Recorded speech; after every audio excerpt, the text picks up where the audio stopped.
이제 다음 주부터서 우리 얼굴을 맞대고 함께 모여서 예배 드릴 수 있게 돼서 너무 참 기다려지네요.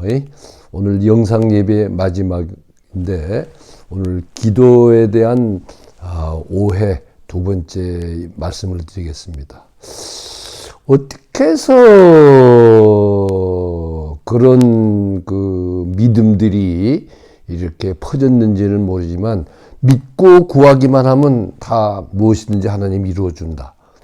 그런 성경 구절은 한 군데도 없는데도 어떻게 해서 그런 믿음이 이렇게 유행처럼 한때 참 크게 번졌었어요. 그러다가 조금 수그러들긴 했지만 지금도 마찬가지입니다. 그런데 우리가 참 그래도 인정할 만한 기독교 교단이라고 할 수 있는 그런 교단들이 아닌 어떻게 말할까요? 사이비 기독교죠. 그러니까 거의 이단이라고 할 수 있는 그런 종파들에서 그런 믿음이 이제 그런 교단들의 성직자들에 의해서 대표적인 게 박태선 장로님 뭐 이런 사람들이요.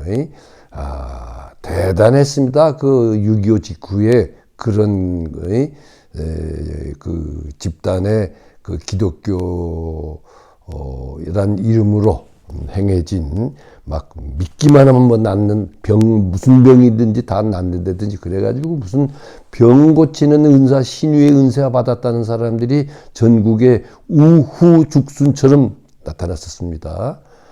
근데 이제 그건 사라졌지만 그래도 정규 우리가 인정할 수 있는 그런 신학교를 가진 그런 교단들에서도 그런 사람들이 활개를 치면서 우리 믿는 사람들을 현혹시켰습니다. 내 주위에서도 제가 여러 사람 보았습니다. 그래서 아주 가까운 사람들은 제가 찾아가서 성경을 펴놓고 그렇지 않다고 이렇게 이제 한 분은 가니까 저 창세기에서부터 믿고 기도하기만 하면 이루어진다고 하는 어떤 그런 암시를 하는 그런 구절들을 막 빨간 줄을 처음부터 쫙 쳐놨어요. 그래서 제가 그렇지 않다는 구절들도 보여줬거든요. 그래도 자기는 막 콕 안 죽고 낫는다 그러더니만은 내가 보기에 그 달을 넘기기 어려운데 제 말을 받아들이지 않고 그냥 가는 거 보았습니다. 참,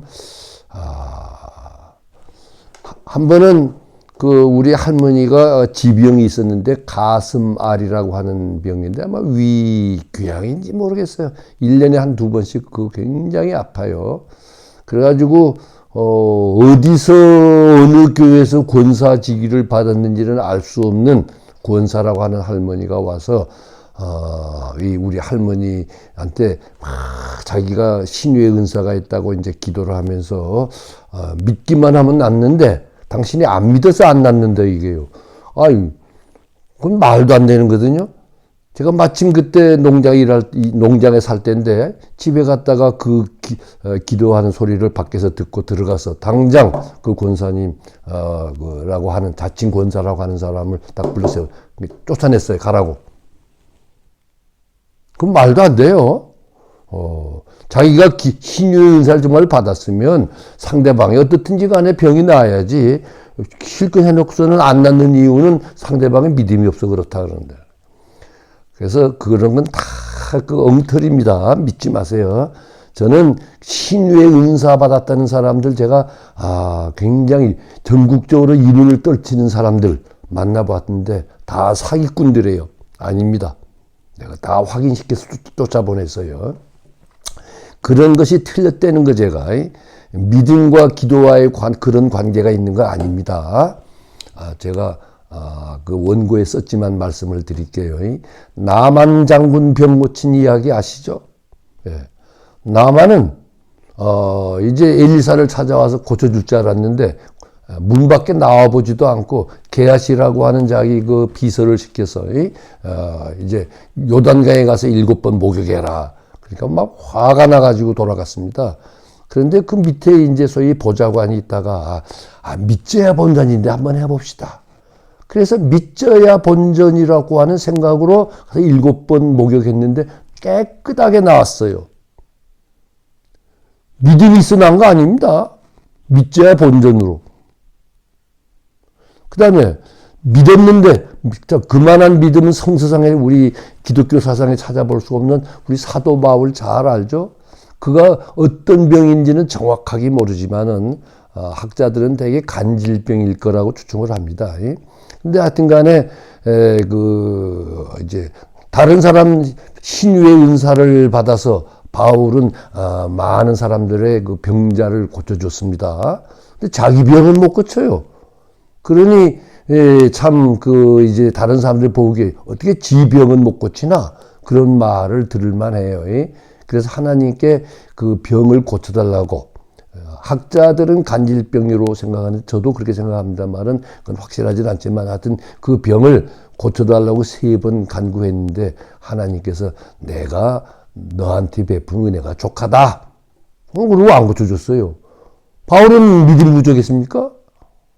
나만은 믿음이 없는 사람인데도 낫고 믿지 않았는데도 나병이 낫고 바울은 참 믿음의 대가 아닙니까? 그래도 하나님이 그거 안 들어줬어요. 그러니까 절대 그런 말 속지 마세요. 성경에 무엇이든지 믿고 구하기만 다 된다고 하는 그런 말은 없습니다.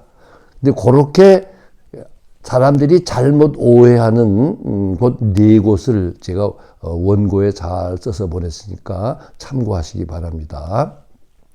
그런데 기도하면 하나님께서 이루어준다는 것에 대해서 제가 말씀을 드리죠. 제가 중학교 때인데 저희 그 아버님이 그때 미국서 나오셔서 이제 거창고등학교를 막 시작하신 아버님이 서울에 오셨다가 일본 사람이 쓴 책인데 그러니까 사전이라기보다는 중고등학생들을 위한 아주 좋은 그 단어장이라 그럴까요? 단어집. 를 이제 누가 번역해가지고 좋은 종이에 냈어요. 당시에 민중서관이라고 하는 데서 나온 사전이 있었는데 우리 중학생이 사용하기에는 좀 이렇게 적합하지 않았는데 딱 중고등학생이 사용하기에 좋은 그 단어집을 선물로 제 생일 선물로 사주셨습니다. 얼마나 소중했겠습니까? 내가 아버지에게 받아본 첫 선물입니다. 그래서 이제, 그걸 가지고 이제 열심히 이제 공부를 하는데, 아예 저는 그걸 A서부터 시작해가지고 한 페이지 한 페이지 다 외웠습니다. 한 페이지 다 외우면 째고, 한 페이지 다 외우면 째고, 그렇게 애지중지한 책이 있었는데, 우리 반에 이 친구 한 놈이 잠깐 참 보자고 탁, 그러는 거예요. 그 책 가진 사람 우리 학교에 나밖에 없었을 거예요, 아마. 하여튼 우리 반에는 나밖에 없었어요. 공부도 잘 못하는 친구예요. 그런데 배제학교에는 이 소위 뭐 서클이 당시에 뭐 이름이 있는 서클은 아닙니다만은 패거리가 있는데 그 이제 소위 말하면 주먹 쓰는 패거리, 힘 좀 깨나 쓰는 패거리가 키 큰 패거리가 하나 있고 키가 작은 패거리가 있는데 이 친구는 키가 큰 패거리에 속해요. 근데 그 친구는 누구 거든지 지 마음에 드는 거 있으면 잠깐 좀 빌려달라 그래가지고 안 돌려주는 친구예요. 근데 내가 그걸 좀 보자 그러는데 안 줄 수는 없잖아요. 그날 안 돌려주는 거예요.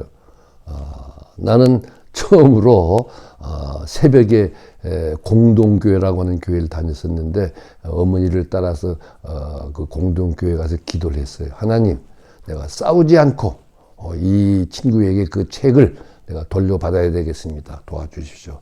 하여튼 뭐 어린 나이에 그런 심정으로 어머니를 따라서 공동교회 새벽 기도에 가서 기도를 했어요. 그래서 이제 그 학교에 갔는데, 제가 먼저 갔어요. 근데 내가 앉아 있는데 그 친구가 쑥 들어와서는 지나가면서 가방에서 영어 단어집을 턱 꺼내서 주고 가는 거예요. 저는 그때부터, 참, 기도의 위력을 나름대로의 중학생으로서의 기도의 위력을 느끼고 참 이제 어머니를 따라서 새벽 기도회를 뭐 매일 꼬박꼬박 한 건 아니지만은 무슨 일이 있을 때마다 새벽 기도회에 갔고 그 다음에 무슨 일이 있으면 하나님께 기도하는 습관이 그때부터 들었습니다. 그런데 중학교 그때 딱 한 번뿐이에요. 하나님이 뭐 제가 해달라는 거 하나도 해준 거 없어요. 그래도 이제 기도하면 막 된다 하고 믿고 기도만 하면 다 이루어진다. 또 그런 종류의 오순절교회라고 부르는 데서 나온 책도 읽고 뭐 하여튼 고민을 많이 했습니다. 믿고 하는데도 안 이루어지는 거예요. 제가 결핵이 걸렸을 때 우리 한 제자가 믿고 기도만 하면 모든 병이 다 낫는다고 하는 그 조용기 목사가 어디서 썼는지 뭐 번역했는지 모르지만 그런 책을 냈는데 그 책을 보내줘가지고 읽고 밤새도록 기도해도 뭐 안 낫는 거예요. 제가 그런 그 기도에 대한 오해를 저도 아마 30대 후반까지 했던 것 같아요. 그 중에 제가 하나님께 참 의아한 거는 제가 서울대학교 농과대학 경제학과를 들어갔는데 들어가서 보니까 잘못 들어온 거예요. 내가 과를 잘못 택했어요. 그래서 제가 사범대학으로 이제 옮기려고 했는데 그때는 법적으로 어느 대학이든지 2년을 마치면 타 대학으로 이렇게 옮길 수가 있었어요. 근데 사범대학 쪽에서 자기네 자리가 없다는 거예요. 자리가 비어야 받을 수 있는데 그래서 못 갔어요. 그래서 에라 유학이나 가자. 그래가지고 제가 학교를 거의 뭐랄까요. 퇴교랄까 그 안 나갈 만큼만 출석을 하고 영어 공부에 몰두했습니다. 그런데 그만 결핵이 걸려서 결핵병에 걸려서 못 갔어요. 결핵 걸리면 유학 갈 수 없었거든요. 유학 시험도 못 쳐봤어요. 근데 결핵이 다 낫고 나서 이제 유학 가고 싶어 했거든요. 근데 그 다음에 병역 문제가 뭐가 꼬인 게 있어서 잘 풀지 않아서 또 못 갔어요. 이제 병역 문제도 풀리고, 이제 결핵도 낫고, 그랬는데 돌아가신 교장 선생님이 저하고 도재원 당시 교감을 불러서 너를 내가 언제까지 붙들어 줄 수가 없다. 그러니까, 우리 누님, 덕애가 78년에 돌아오니까 돌아오면 너희 둘이 유학 가라. 그렇게 하셨어요. 눈 딱 감고 가라. 근데 뭐 76년에 돌아가셨잖아요. 그러니까 못 갔어요. 난 미국 유학 가서 도재원 교장하고 저하고 가고 싶었던 저는 신학교였습니다. 신학교 가서 한 2년 신약개론, 구약개론 돌아와서 학생들한테 성경 가르칠 수 있는 정도 공부하고 오길 원했지 뭐 이렇게 막 도재원 교장은 수학을 전공하고 저는 뭐 그런 거 없었습니다. 알겠어요? 그냥 신학교에 가서 학생들한테 평생 성경을 가르치면 수 있는 그런 정도의 공부를 하고 오기를 원했었습니다. 그런데 못 갔어요. 우리 누님이 74년도에 유학을 갔는데 참 부럽더라고요. 형제가 아니면 그때처럼 그 유학 가는 누님이 부러울 수가 없었어요. 네, 그런 생각까지 들더라고요. 아버지가 항상 어려울 때라 이제 재판 막 이기고 끝나고 나서 이제 어려울 때인데 아들은 못 가는데 그래도 딸은 가는구나. 뭐 이런 생각이 들 정도로 참 부러웠습니다. 유학 가서 신약계론, 구약계론 정도 공부하고 와서 과목은 다른 과목을 가르치더라도 학생들한테 성경을 가르치고 설교할 수 있는 그런 공부하게 되는데 그게 뭐 하나님의 뜻에 어긋나나요? 그런데 하나님께서 들어주지 않으셨습니다. 제가 한 50이 넘어서야 하나님이 나를 유학을 보내는 보내주지 않은 것을, 유학 가고 싶어하는 내 기도를 들어주지 않은 것을 저는 감사하게 됐습니다. 제가 가서 소위 미국의 그 개혁 장로교라고 하는 그 신학교 쪽에 갔을 건데, 가서 공부를 했더라면 제가 생각만 해도 아찔해요.